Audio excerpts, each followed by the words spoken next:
దువ్వాడ శ్రీనివాస్ గారు, సో మొత్తానికి కంగ్రాచులేషన్స్ అండి. Thank you sir.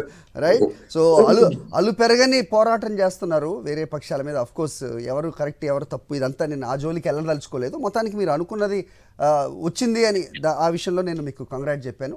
మొత్తానికి బీసీలకు పెద్దపేట వేస్తున్నారు. పురుషోత్తం రెడ్డి గారు చెప్పినట్టుగా ఓసీలు ఉన్న ప్రాంతాల్లో కూడా మార్పులు చేర్పులు బీసీలని మైనారిటీలను కూడా నియమిస్తూ ఉన్న పరిస్థితి. ఇదొకింత సాహసం అని చెప్పేవాళ్ళు కూడా లేకపోలేదు. ఇంతకుముందు రవికిరణ్ గారు కూడా అంటున్నారు. అలాగే పురుషోత్తం రెడ్డి గారు కూడా కొన్ని అంశాల్లో విభేదించిన పరిస్థితి కూడా. ఏంటి మీ ధైర్యం?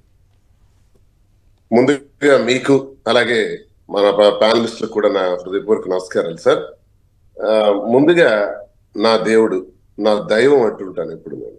నా దైవం జగనన్నకి నా హృదయపూర్వక నమస్కారాలు ముందుగా తెలియజేసుకుంటూ, ఈ పార్టీలో నేను వైఎస్ఆర్ గారి దగ్గర నుంచి, నేను విద్యార్థి రాజకీయాల దగ్గర నుంచి వైఎస్ఆర్ అడుగులేసినటువంటి వ్యక్తిగా, ఆ కుటుంబంతో నాకు ఉన్నటువంటి చాలా అటాచ్మెంట్, ఆ అటాచ్మెంట్ తో నాకున్నటువంటి అనుభవంతో జగన్మోహన్ రెడ్డి గారిని నమ్ముకున్నవాడు ఏనాడు కూడా మోసపోడు. జగన్మోహన్ రెడ్డి గారికి నమ్మిన వారికి అన్యాయం జరగదు. నేను నా కళ్ళారా నేను చూసినటువంటి విషయం, నాకు స్వీయ అనుభవం నేను చూశాను. నేను ఎప్పుడు కూడా 2010లో ఆయనతో ఆధార్ తర్వాత ఆయన 2010-11లోనే ఆయనతో నేను అడుగులు వేసిన వాడిని. అప్పటి నుంచి ఈ రోజు వరకు కూడా తండ్రితో తిరిగినటువంటి అనుభవంతో కూడా నేను చెప్తున్నాను, జగన్మోహన్ రెడ్డి గారు ఒక్కసారి తన నోటి వెంబడి నీకు ఇది చేస్తాను అన్నారంటే మీరు మర్చిపోవచ్చు. ఇంకా ఆయనే నిద్ర లేపి మనకు తట్టి లేపి పిలిచి ఆ స్థానంలో కూర్చోబెడతారు. అంతటి గొప్ప సహృదయం నేను ఎప్పుడు చూడలేదు సార్. మీకు విషయం చెప్పాలి.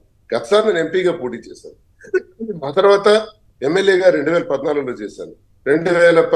ఇప్పుడు కూడా ఎమ్మెల్సీ అయినాను. ఏ రోజు కూడా అన్నా నాకు ఇది ఇవ్వు అని నేను అడగల. వెళ్ళటం, కలుసుకోవటం, క్షేమ సమాచారాలు మాట్లాడుకోవటం అంతవరకే. కానీ అన్న ఎంత బాగా గుర్తిస్తారంటే, ఈ వ్యక్తి ఎక్కడ అవసరం, ఈ వ్యక్తికి ఇలా గౌరవించాలి, ఇతను బీసీ కులానికి చెందినవాడు, బీసీ కులానికి చెందినటువంటి ఈ వ్యక్తికి మనం అగ్ర భాగంలో కూర్చోబెట్టాలి అని ఆయన ఆలోచన చేసే తీరు మనం ఎప్పుడు అడగక్కర్లా, ఆయనే మనకు చూసేటటువంటి సందర్భం. ఇంకో మాట కూడా నేను తెలియజేయాలి. రాష్ట్రంలో టిక్కెట్లు ప్రకటించే దానిలో బీసీలకి అగ్రస్థానంలో కూర్చోబెట్టినటువంటి మొట్టమొదటి పార్టీ వైఎస్ఆర్ కాంగ్రెస్ పార్టీ. సుమారు 136 పైచిలు కులాలు ఉంటాయి, 56 పైచిలు కార్పొరేషన్లు వేసి, ఆ కార్పొరేషన్ లో చైర్మన్లు డైరెక్టర్లుగా వేసి ఆ కులానికి ఒక ప్రత్యేకమైనటువంటి గుర్తింపు ఇచ్చి, అసలు నాకు తెలిసి ఈ రాష్ట్రంలో కొన్ని కులాల పేర్లు కూడా మనకు తెలియదంట, మనం వెళ్ళలేదంట, నగారాలు ఇలా. అలాంటి కులాలని బయటికి తీసుకొచ్చి వాళ్ళకి ఉన్నత పదవుల్లో కూర్చోబెట్టి ఉన్నత స్థాయి గౌరవాన్ని ఇచ్చినటువంటి మొట్టమొదటి భారతదేశ నాయకుడు వైఎస్ జగన్మోహన్ రెడ్డి గారు. ఇది నేను చెప్పింది అతిశయోక్తి కాదు. ఎందుకంటే మేము పడుతున్నటువంటి కష్టాల్లో బీసీలకి అణగదొక్కుతారు, ఎస్సీలని పాదాల కింద పెడతారు, ఎస్టీలని ఇబ్బందులు పెడతారు. ఎందుకంటే చంద్రబాబు నాయుడు ద్వారా ఇవన్నీ మేము చూసాం. చంద్రబాబు నాయుడు ఎస్సీలుగా ఎవరైనా పుట్టాలనుకుంటారా అంటే, ఒక ఎస్సీగా పుట్టినటువంటి ఆ వ్యక్తి మానసిక క్షోభ ఎంత బాధగా ఉంటదండి. ఎస్సీలుగా ఎవరైనా పుట్టాలనుకుంటారా ఆయన ఆడిన మాటలు నిజంగా జీవితంలో కూడా మేము మర్చిపోలేదు సార్. బ్రతికున్నంత వరకు ఈ భూమి ఎవరు కూడా, ఏ తెలుగువాడు కూడా, ఏ ఆంధ్రుడు కూడా మర్చిపోరు. అంతేకాదు, బీసీలకి మెదడు లేదు, బీసీలు ఉన్నత పదవులకు పనికిరారు, మాకు హైకోర్టు లెవెల్లో ఒక జడ్జిగా రావాల్సినటువంటి ఒక అవకాశానికి బీసీలకు మెదడు లేదని, ఉన్నత స్థానాలకు పనికిరారని నిర్దాక్షిణ్యంగా పక్కన పెట్టినటువంటి చంద్రబాబు నాయుడు. మరి మా బీసీలను ఎవరు చూస్తారు సార్? ఎస్సీలను ఎవరు చూస్తారు సార్? ఎప్పుడు మేము ఉన్నత స్థాయికి వస్తాం సార్? ఇలా ఎప్పుడు సేవ చేసుకుని బ్రతకాల్సిందేనా? మరి మాకు గౌరవంగా రాజ్యాంగబద్ధమైనటువంటి పదవులకు అవకాశం కల్పించరా? ఈ స్థితిలో, ఈ జనరేషన్ లో జగన్మోహన్ రెడ్డి గారు అనేటటువంటి ఓ గొప్ప వ్యక్తి, నా దృష్టిలో దేవానాం మనిషి రూపేణ అంటాం, ఆ దేవుడే మనిషి రూపంలో వస్తాడు అంటారు. ఆ దేవుడే మనిషి రూపంలో వచ్చినటువంటి వ్యక్తిగా నేను ఒకసారి కాదు, ఈసారి కాదు, కొన్ని వందల సార్లు నేను చెప్పాను.